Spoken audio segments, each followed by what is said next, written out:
Today we're going to be talking about the erotic gaze. But for those who haven't seen our podcast before, welcome. This part is the G-rated part, the part that can be on all the platforms and not get censored. And then, of course, we have the explicit part, which you may not know about, but we'll share a little bit later in the episode how you can join that. So why did we get into this whole thing around the erotic gaze?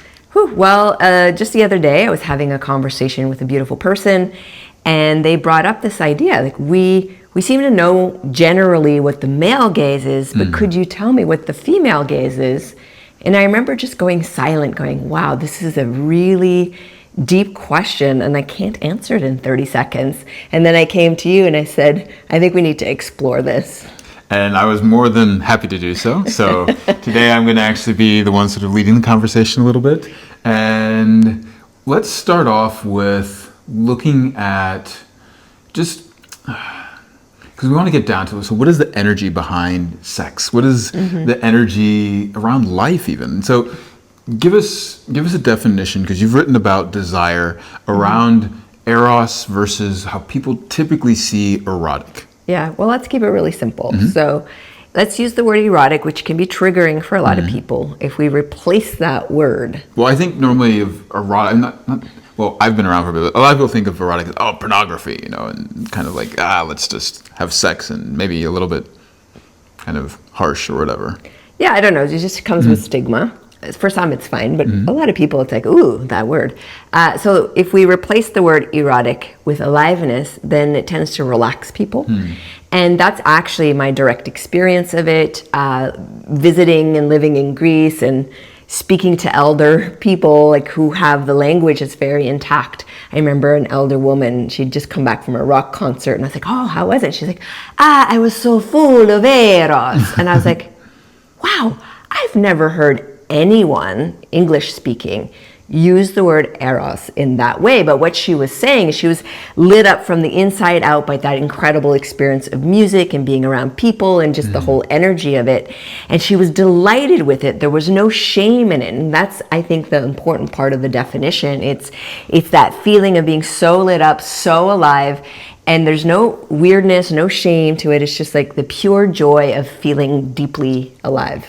So with that understanding then, if we're going to take a look at, what was the wording in? It was the female sexual gaze versus male sexual gaze. Yeah. And when I hear that, or at least when you asked me about, Aaron, what do you think is the difference between these two? I was like, okay, well, to me, the question's almost asking, what is the expression of one's sort of sexual drive? And is there a good version of it? I think was also kind of the hidden question. Well, and that's true, because from what you said, that there didn't seem to be a problem around defining the male sexual gaze. Yeah. And a lot of times it can get a bad rap sometimes. Yeah, it's where you have this sort of like predatory, hunter. It undresses you. You feel kind of naked and attacked or like slimed at times from it. Not always. Sometimes when your partner looks at you with hunger, you're like, yeah, that's nice. It can be playful, but exactly.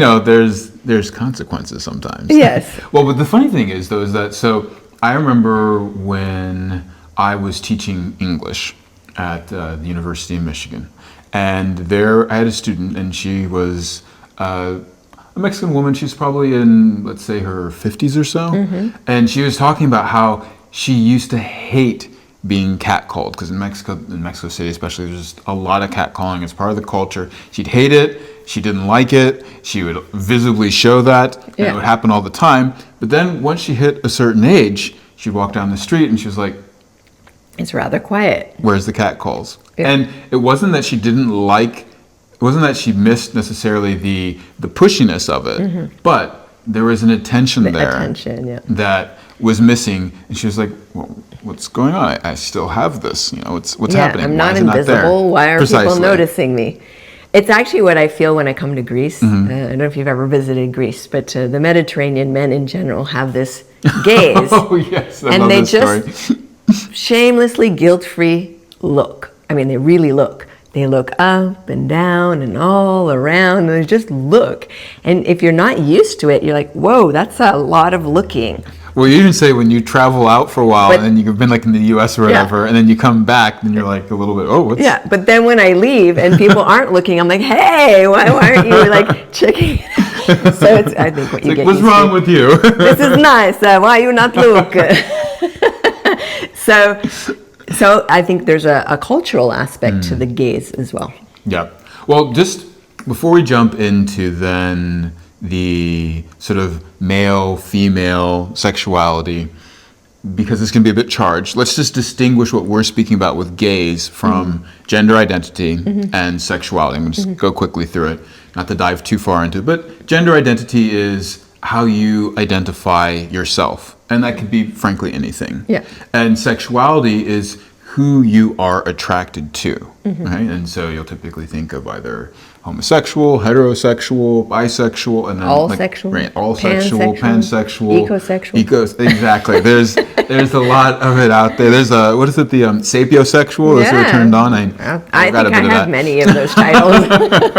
But then there is the gaze, and so now I think this is how you are expressing your sexuality, and you'll see this. And I mean, we've coached gay couples where there's kind of the top and the bottom and the male community, and then lesbians there's also sort of the one who's like kind of the one that's going out and the one that's like sort of on the receiving side. So there is these different sides, and like some people speak about it as a polarity.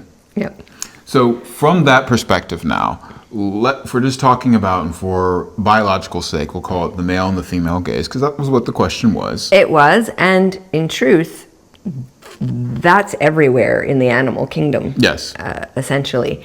So there's the biology of interacting with each other. There's a lot of signaling that happens. Gaze is one, but there's also scent and other things. Well, we're going to get into that. First, though, I want to distinguish cultural and biological. So jump into cultural? Yeah, let's jump into the cultural, because that's important. It's very easy to say, hey, the men's are the ones that are pursuing, and the women are the ones that are pursued. Yes. Or male, female, that's language. The general, that male sexuality kind of is out there and female sexuality is more in.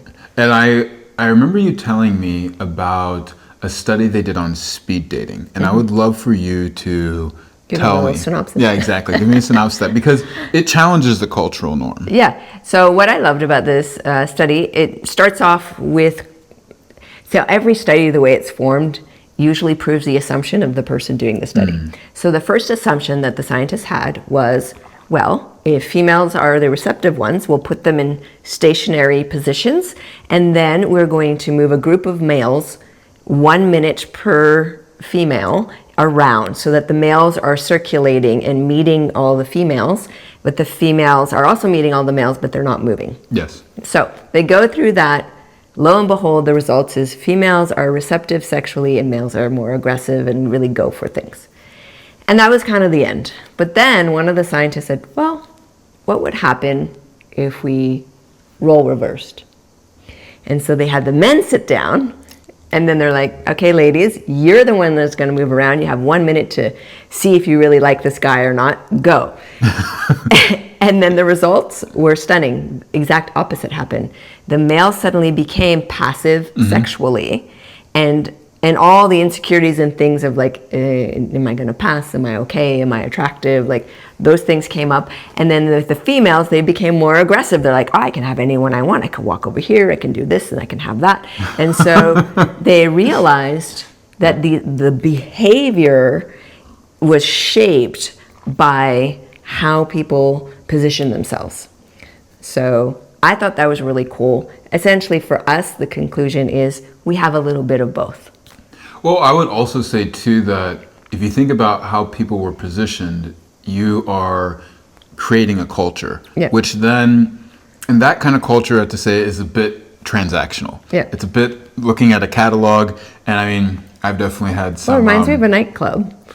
Well, I was thinking more of some of my friends who, when they go online, they start shopping or they go through Tinder, it just becomes very like transactional, consumeristic, and you hardly even see the person. And if you're the one being shopped for, you're just kind of sitting there getting analyzed, wondering, do I pass, do I not pass? Or what do you put forth in order to pass, which may not even be your genuine self.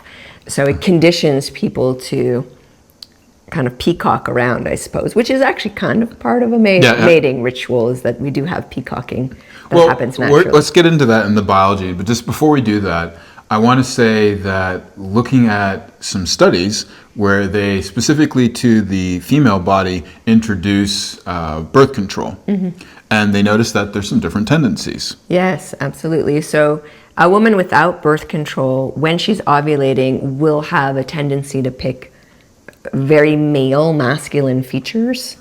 During a certain time of the month. When she's ovulating. When she's ovulating, yeah. But when that same female is on birth control, she has a tendency to pick more effeminate features, softer faces, softer voices, etc.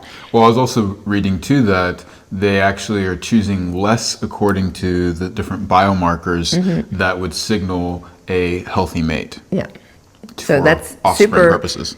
Important to know, just purely from we're being manipulated, let's say, by these... Well, by our biology, our chemistry. Our chemistry, yeah. Well, and then the interesting thing, too, is that when they go off of the birth control, then the person that they found attractive that had the more feminine features, then they're not as attracted to them throughout the whole cycle. Exactly, and what's really funny, too, is another biological impulse is to procreate for some people.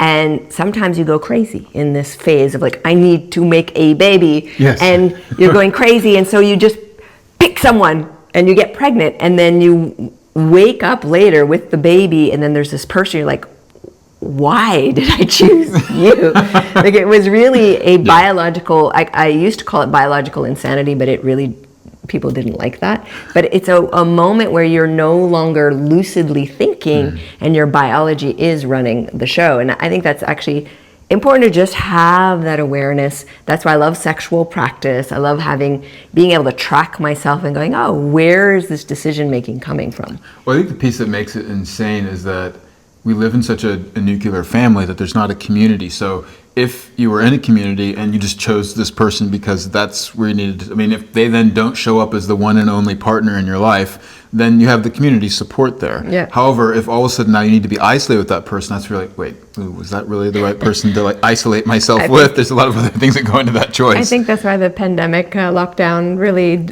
revealed a lot about couples. A lot for people. Yeah, that was you're stuck with someone. You're like, oh, I used to always be at work and do all these other activities. I didn't have to deal with you much, and now I'm like 24/7 in a room with you. Yeah. So. Well, yeah, there's this romantic idea that one person has to be everything for you, and yeah, that probably got popped a little bit during the pandemic for some people. Yeah, so for a good amount of people. Culture, community, these things have impact on how we orient within ourselves. Is the culture that we're brought up in have shame and guilt around arousal and sexuality and expressing that, or is it very relaxed? I come from a French-Canadian culture, and particularly my family, who's very relaxed around the topic of sexuality. They enjoy it. I think everyone, they won't necessarily talk publicly about it, but everyone's quite active, and certainly some of my family members meeting you got very, very curious about all the things that we're doing. And then when you go from that culture of openness and just relaxation around sexuality, then we moved to an area of Canada where it was much more English and prudish, and I mean, to the point where it was linguistically weird to have dinner with people, because in my family we just interrupt each other, we're loud, we swing our arms, and then in that family they were very like, just let a person everyone speak. Inserts themselves. Everyone's quiet until you're done. Okay, now it's my turn. And I'm like, who talks like that? so it's very awkward culturally. There's a turn taking in the conversation versus I will insert myself. Correct, which I like more. It's more dynamic. But it's what I was raised with. So you're making a parallel then between how sex was, to something that was more free flowing, it was easy to speak about versus not. Well, correct, because then when you do feel aroused in your system, and that will translate to our conversation around the gaze in a moment. But when you do feel that aroused and you come from a culture that's relaxed around the body and relaxed around sexuality, your expression, how you let yourself be seen and how you look, is going to be a little different than if you come from a culture. I mean, I've literally been in parts of Canada where if a man's attracted to you, he will not look at you. That's the culture. And so I didn't think I was attractive for a long time because no one was looking at me, but it actually meant they were very attractive. It was very confusing. Reminds me of my time, because during while I was living in Scandinavia, in Denmark, there was this kind of, I remember female friends that would come to Denmark, and they're like, the guys aren't coming up to me, and then all of a sudden they learn that, like, no, you're the one that can actually go and, like, initiate. Yeah. They even have commercials too, where it's a beer commercial. The guys are all hanging out, drinking beer, and not paying attention to the women, meaning that they would rather just hang out with their guy friends. Yeah. And so the women are the ones that are sort of the ones that are doing the male poaching if they're taking it from another woman, or else they'll go forwards and then pull out. So you'll see culturally that there are really big differences. Yes. I mean, myself, I had the background of son of a preacher and a missionary kid on top of that. And so growing up in the Christian church, hearing how sacred sex was, and that it's this divine union, and it's something that then is like saved for marriage, but you have all these ways to, sing hymns and praise God and prayers and reading the Bible and ways to be spiritual. But then when it came to spiritual sex, it was just no. There's no information. Other than wait till you're married and then everything takes care of itself. And then people are a bit funny around the topic. Well, and so then that was the weird thing, was that as much as I would think that there would be comfort around it, I, as a young kid, just noticed how there's this almost body shame, or a constant covering up, or a hiding away of sexuality. And I have seen healthy expressions of it in the church, but in general, though, it was more of a shame. We don't talk about it, and that more was sort reserved. Of very reserved, a bit like what you were saying, but even sometimes a little bit beyond reserve, such as like if it is mentioned, there's blushing, there's shame, there's not a lot of comfort around it. So there is that weird, again, dynamic between the two. But I thought was interesting was that for me, I was just like, there's something off, because there's so much confidence around talking around God, but then not with sexuality. So anyways, let's get ready to go into the whole part of biology, though, because what I have seen in whatever culture is that there is this biological drive, whether, obviously in the British side of Canada or English-speaking side of Canada, people are still having kids. French side, they're still having kids. In church, still having kids. So yes, there's a biological impulse that's there. But before I go into it, I think this is going to get us a little bit towards, again, what we want to figure out is, what is the female sexual gaze and the male sexual gaze? So think for a second back to the first time that you started to notice or be noticed in a way that was not just friendship anymore. There was a sort of a shift in the air. Yes, I definitely remember. There's a very distinct moment, because as you said, shift in the air temperature and thickness changed. Okay. So I was a few years younger than this guy. He was like the cool guy, and all my girlfriends were like a little clique, and we would hang out with this cool guy who was a little older, and he was just wild. He was a snowboarder and skateboarder, and he lived on his own. He had his own apartment. We still lived with our families, so he was just cool in our eyes. All right. And for some reason, we were all there as a gang of girls, and then the girls decided to leave, and for some reason, I decided to stay. Some reason. Well, I didn't have sexual intention, but I didn't want to go home. And I wasn't feeling sexually attracted to him. I just wanted to stay. Yes. So there was something there that was confusing to me. The second my friends left, the door closed, the energy completely changed. The look in his eyes went from friend to, are you something I'm going to devour? Like it changed so fast, and it was like electricity going in the space, and it hit my body, and I was like, oh, what is that? I don't know what that is, and I don't know if I'm comfortable with it. And everything got really prickly, and I think I got aroused, but probably I didn't understand that I was feeling aroused. And I wasn't scared, but I was like, I don't want this. I don't know what this is, but I don't want this with this person. And so he point blank asked me, why did you stay? What do you want? With that kind of intense gaze of, am I about to devour you, or what's happening here? I think he just enjoyed the innocence of our group. And I said, I just thought a sleepover would be nice. And then it went away, and he went back to like being friends, and he was cool. But there was that distinct moment for the first time in my life. I really felt like when a man switches on his hunger, I was like, whoa, that's really intense. Well, I've had so many female friends tell me about how they essentially felt invisible. Yeah. And then one day they go to school, maybe it's because they grew breasts or they've had their period or something. Like, it's basically invisible at school, go away for the summer, come back, walk into the school doors, and it's just eyes on them. And there's normally, if it's not comfortable, this sort of posturing of, oh, I need to cover up these sexual aspects because I'm not comfortable with this. And then at some point going, oh, wait, there's a power here. I really like this. Yeah. There's a power here. Yeah. And they start to play with that power and start to realize, oh, wait, actually, the people who think that they're the pursuer are actually the ones being pursued. So there's an ability to command the gaze. So would you say that kind of penetrative, electric, hunger-like gaze I received, would you define that as part of the definition of male gaze, or? Yes, I like the fact that he then was able to pull it away, because it does get into this kind of hunter-predator type of vibe, but let's develop that a little bit more when we get into some of like the animal kingdom and the biology. But for myself, I remember it wasn't a very specific moment. I just always, as far back as I can remember it, I mean, I'm talking like 5 or so, just being very interested in women, being very, like, finding them attractive. I wanted to touch, I wanted to interact. Very naughty. And, well, for a preacher boy, too. Preacher son's boy.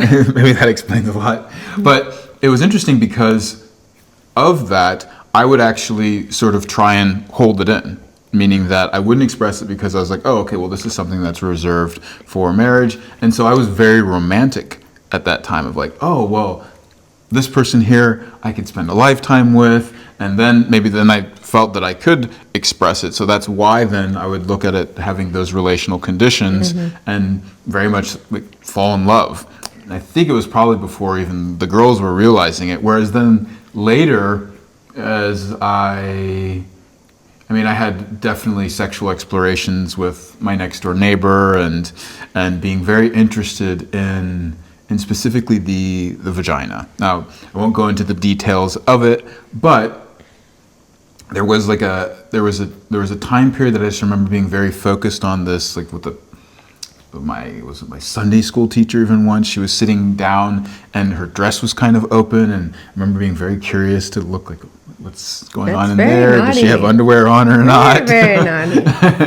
So anyways, all of these, there was definitely a shift though, where I then became interested, and it then didn't, but I felt that I was actually like not showing it. And then years later when I was talking with my high school friends, they hear, oh, you're a sex coach. Well, of course you would be. And I was like, what do you mean by that? And they're like, you always just were sexual. And I was like, what? I mean, I didn't even have sex until I was around like 21. And I didn't even masturbate until I was like 19. What do you mean? And they're like, no, it just makes sense. And I was like, okay, well, so there is a certain energy that goes out there. So let's look at then biology, and specifically with animals in estrus. And you've definitely had time with lions, so I'd like you to talk a little bit about some of that behavior that's there. I have compassion for the male lions because there's usually one and then a whole pride of females that are like, which normally gets drawn out as like, oh, he gets to be the king stud, he gets all the women, and he's like... It's hard work.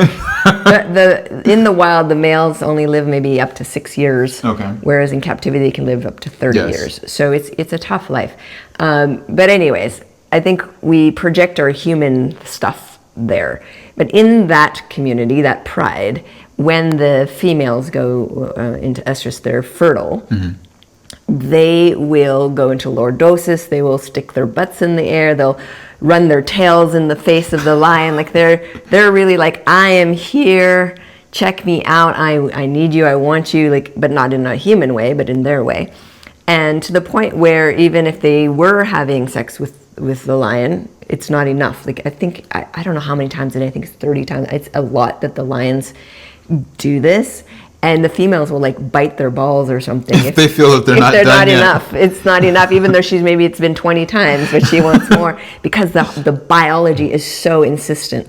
It's so insistent. Well, and this is also the other part too, is that during that time of estrus, I mean, even when you lead safari, you will ask your women, are you going to be having your cycle during the time of safari? Because animals come from a very long but that's place more away. For the smell of the blood than the horniness of the ovulation, but yes. True, but what I'm saying though is because an animal, when it goes into estrus and bleeds, that's also the time then of fertility. Yeah. And I mean, if anyone that's had pets will see how the animals They're act crazy. completely differently. My friend's little hairless cat. It was so sad. She's the only female. There's 3 male Persians with all their big fluffy fur. She's hairless. Yes. Hairless little thing. But the males have been sterilized. And she's sticking her little butt in their face and meowing and begging, and they're just like, what? They're not getting it, well, because they've been castrated. So then she came to me. And she's so confused. And I was petting her little sacrum, and she was like, meow.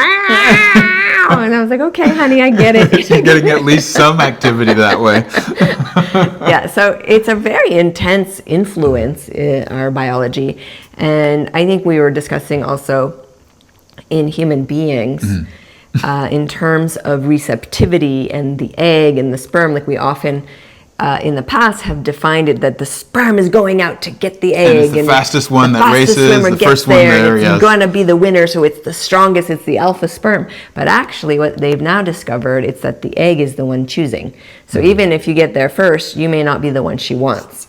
And so the magnetism of the egg and her capacity to draw in what she thinks is right for her versus what the outside is So thinking. this here, I believe now we're getting at the female gaze. And I believe the question lends itself to the conundrum of, well, how do we even answer what is the female gaze? Because the gaze is very outwards. And so we think of, in that situation with your friend, the snowboarder, and the gaze, it's very penetrating, it's very piercing. It was intense, yeah. It's do I pursue or not? And so then the other one's like, oh, well, then you're the pursued person. You're the one that's like the prey, more or less.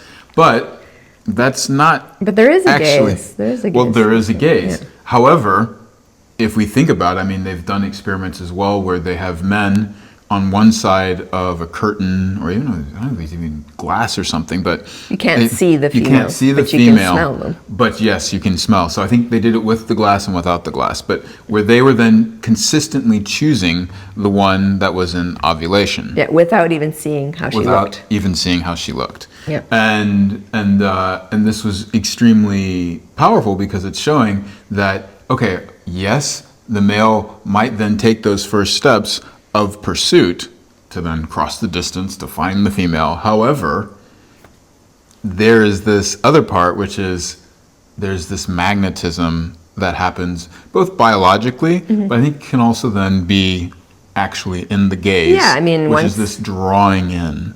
I would want to say that so there's the hormonally induced aspect of attraction. Yes. But then there's a cycle of life where you're not in that fertility cycle, at least as a female, and there's still like the sex drive can be off the charts. And so I guess that's why they refer to those women as cougars, because they're like the predator cat or something. But there's a magnetism to a female, especially those of us who are connected with our bodies and we feel secure in the body, we feel secure with our arousal, we know what we want, we know what we're looking for. And so there's an energetic of how we present ourselves, how we position ourselves. And if we don't want what's available, there's also an energetic where we pull in that radiance, we pull in that luminosity. I had a student once who's not what you call typically attractive or beautiful.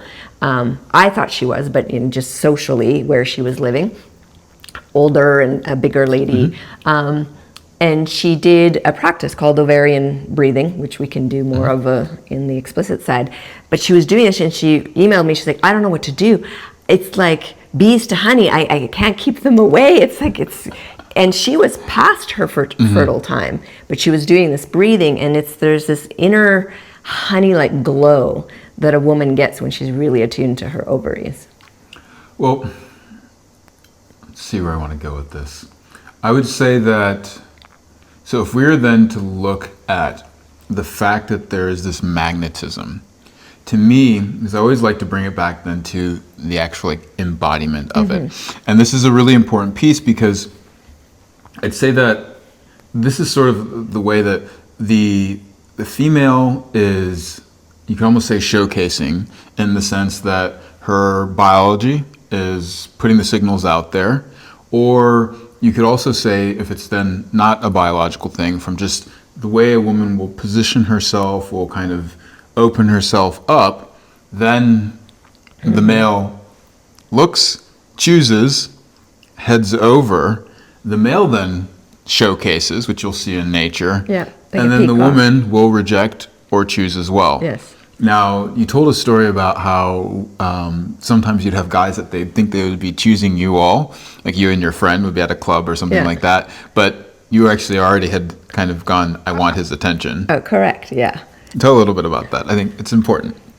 Well, I think it's a vibe that you get. So as a female, I like to call it proceptivity, which is a proactive receptivity. You have a different term, which I really like, which is we'll get into that, yeah. The active receiver. So that proceptivity piece is when you feel your own desire, you feel your turn on. And when you're looking, you're like, wow, like, who is that? I want to connect with this human being. And there's almost something just in your energetics of turning toward that grabs, it's like it pulls energy, and he'll often like look up in that moment or turn around, because people can feel when they're being looked at or connected to. And then you feel in that moment, if there's eye connection, then naturally there's often a coyness, or like, are you going to come by? And kind of that looking away, but then like look how back. A cat does? Then look back. And if they're no longer looking, could be a signal of not interest, or suddenly he's next to you, you're like, whoo, that's how did that happen? A lot of energy. So there's a lot of communication that we give through the luminosity of the eye, the intention behind it. Are we receptive? Are we like, don't come near me? Yeah.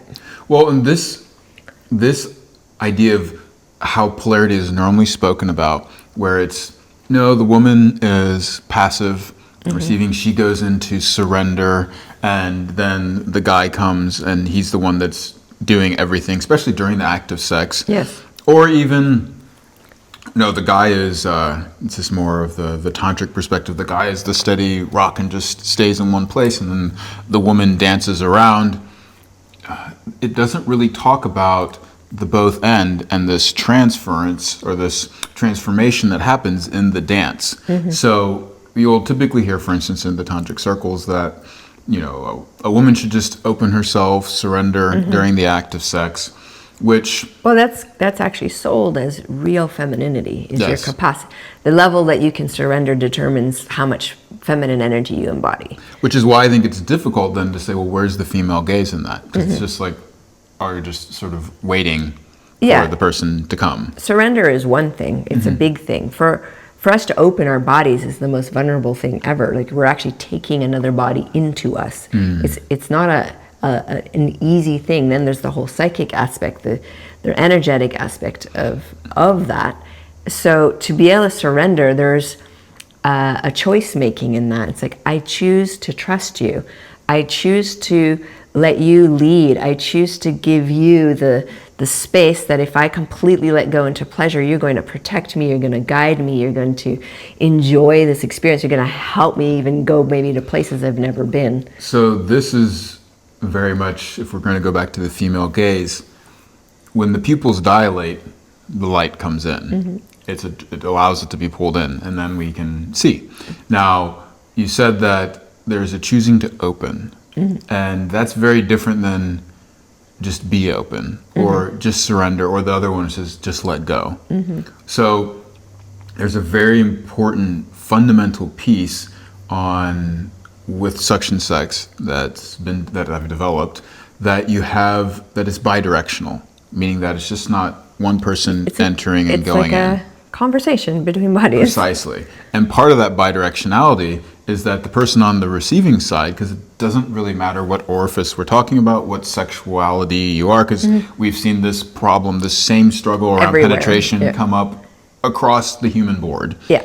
And a lot of times it gets mentioned as just the orgasm gap, meaning it's a heteronormative problem, but it's frankly a penetrative problem. Exactly. Because we don't have the body mechanics of how to be an active receiver. And that means to actually use the biomechanics of the body to open up and bring in. The same way we don't shove food down our throat, we open our mouths and we swallow and bring it in. And what I like about the permission of being an active receiver is suddenly I can feel into my body and feel my pleasure and follow it and use different movements and sounds and words to also inform the giver of like, this is amazing or this isn't amazing. Like, so there is this communication that can happen. Whereas if you're just passively receiving, it can get boring, it can hurt, it can be eventually like a turn off, or is he done yet? Or, you know, how long is this going to go for? A lot of times the person goes into some form of penetration anxiety, performance anxiety, numbness, pain. Numbness, because again, the person on the giving side has to almost be psychic to predict, is this other person ready or not? Versus if you're an active receiver, you can angle yourself in the way you can actually use your breath in a way that creates lubrication that actually then opens you up to then bring a person in. And it's a very specific, you call it technology, but biomechanics of doing it. And frankly, so everyone good. should be educated. It's for bedroom confidence. precisely. It's so good. It's the one thing that really brings the embodiment into the progressive place to then at one point, yes, of course, then as the pleasure builds, you go into a state of surrender. Well, I want to say that it's the act of being an actor receiver isn't just, you know, say in a heterosexual couple, just on the women's side. Because if the man's receiving, he needs to also like feel into his body. And when he becomes an active receiver, it's really sexy. Well, when we did this also we were coaching a gay couple, and there was the guy that was the bottom, and he said, you know, I've never been able to take my partner in so deeply, as well as to feel pleasure and not have pain for such a long period of time. But there's the other side to it as well, is that the giver, as opposed to being inattentive, the hunter that's just taking, you know, what it wants, becomes adaptive. Yeah. Becomes an adaptive giver. And that is beautiful, because now you're using all of your sensuality, your senses, making sense of this reality, all the information in and out, because you're sensing energetically, you're proceptively aware, you're interoceptively aware, you're smelling, tasting, hearing. There's a lot of signals. And when you're adaptive, then there's almost this moment where you know when to pause, you know when to quicken things, you know when to be more shallow, you know when to intensify, you know when to soften, to the point where I find like your cock is very much so attuned that it changes how much engorgement it has, how much heat it has. And it's super appropriate. It's reading so well what's going on that there's this, it is really bidirectional. It's a beautiful, deep conversation. Well, and then when we enter into that dance, the erection feels different to me than this sort of hormonally charged teenage erection, which is just coming from within me. Yeah. But I actually feel your magnetism, and it's as if the erection's being drawn from me. And at the same time, we'll get into this in the explicit part, there is a way to start to charge each other's bodies up, so that way as I build my charge, then you want that magnetism. Yeah, it gets hot. And then there just becomes this synergy that happens there. I love that the conversation on gaze is now moving into, you know, the charge, because I really think the gaze is the first place we can start to play with charge. But how do you maintain it? How do you, even for some of us, get comfortable with it? It can be so uncomfortable for whatever reason. So I'd love to share more on that. Well, this is why, though, I loved how you started off by speaking about Eros as charge of life force. Yeah. And then this gaze is the expression of that charge. Yeah. And so now that we've kind of covered a little bit of what the female gaze and male gaze could be seen as, then we can now get into this idea of charge. Because And the last thing I want to do before we transition is just state that when we look in the animal kingdom, they're doing this primarily because of reproduction. Yeah. I think it was pigs and dolphins, and also bonobos. Bonobos are horny. They deal with everything through sex, literally everything. And it's something that actually creates bonding. Yeah. So and harmony in their precisely little tribes. Yeah. So when looking then at human behavior, there was a study, I don't know if it was 2013, but Kennair, Kennair, looking at, well, what are the main reasons? I was listening to a TEDx talk from Nicole Prouse, where she was speaking about, well, what is the primary reason that people have sex? And she was like, it's not reproduction, by the way. It was pleasure. Yay. By far that makes away sense, was because pleasure. How many babies do we make in a lifetime? Exactly. Precisely. There's a few times, so you're saying that sometimes you have that biological urge, maybe the clock is ticking, and that happens. But there's a whole life around that period then where people are still engaging in sex. Yes. And pleasure being number one, it didn't matter if it was a long-term or short-term relationship, or male or female, that was by far and away Awesome. the largest one. Well, if you want to check out more of this, definitely take a look at the member side of the podcast. Yes. And also take a look at the Embodied Love University, because this is a place where you can literally have a lifetime of learning with instructional videos, community aspects, so that you can start to, not just on your own, but in a community of other people, begin to have discussions and learn practices that literally are going to transform your way that you relate to a partner, the way that you choose a partner, the different attachment patterns you have, the way you communicate with a partner, both in and outside of the bedroom, as well as then those sexual skills. And I wanted to say that right when you join, you'll be given 5 foundational videos. They're super important. We believe that if you have those 5 things, your bedroom IQ will go off the charts, and we will start changing how we have these conversations around sexuality, how we experience it. And one of the main gifts that we have is something we're calling inhale push. Which is the one, if there's one practice that could change Everything for you. And by the way, this is available to everybody. We believe, For free. because we know that You sex need ed an email address. is a human right. Yeah, your payment is the email address, Yes. so that we can guide you through this journey. But if you want to jump into the explicit side and get access to a lot more training, then there's membership levels that you can join for that. But you're going to find out, though, that we're very passionate that sexual education is a human right, which it is, but also so is pleasure. And no one's really teaching sex ed from the place of how do we experience more pleasure. And if that's the main reason that people are having sex, then Please come on over. so See you let's there. jump in onto the explicit side. Ooh, where are we going with that? To join us for the complete and explicit version of this podcast, just simply upgrade your membership and you'll get instant access.